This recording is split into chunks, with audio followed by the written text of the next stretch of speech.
Good evening. It has taken 7 years, but a murder case from a quiet Saanich neighborhood has finally come to an end with a guilty verdict.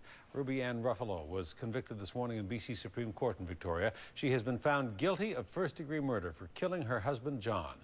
It happened in 2003, and it has been an emotional roller coaster for the murder victim's family, who say this case should never have been allowed to drag on so long. Astrid Braunschmidt reports.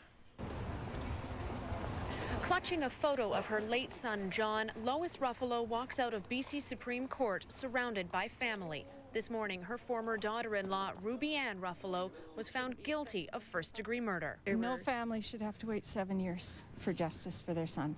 It's been a nightmare and torture for us.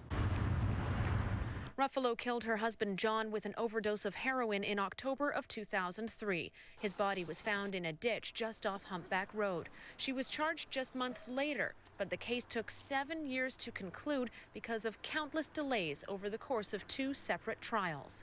Sometimes the system of justice doesn't work with the speed that other people wish it worked, but it does work.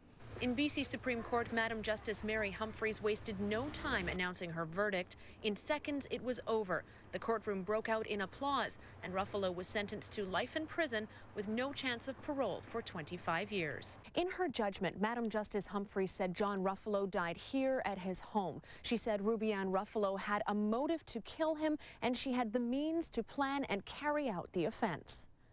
What drove Ruffolo to kill her husband? The judge concluded their marriage was on the rocks, and she wanted all the money.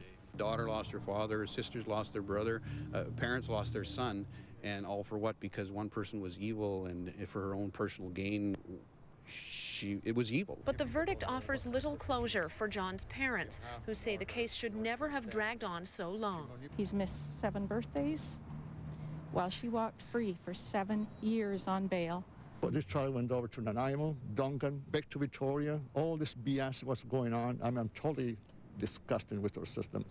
The drawn-out process also took its toll on investigators. It took a lot of my life. I mean, it's 7 years out of my life to get this from the beginning to conclusion today, and it's a big moment for the whole investigative team. The Crown insists the lengthy legal battle doesn't point to flaws in the judicial system. Life, no parole for 25 years, that's a pretty heavy hit for anyone.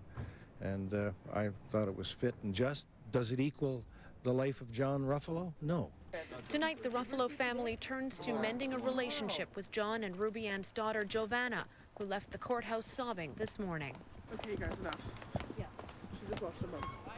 I just passed her a note to let her know that we're there for her, and we've never forgotten her. We miss her. Astrid Braunschmidt joins us now with more on the story. Astrid, what's next for Ruby Ann Ruffolo? Well, Ruby Ann may appeal the judge's verdict, and the Ruffolo family fears that she will. They say that she is manipulative, and she has a law degree, so they say she knows how to work the system. There is also a section in the criminal code that could lead to Ms. Ruffolo applying for parole in 15 years.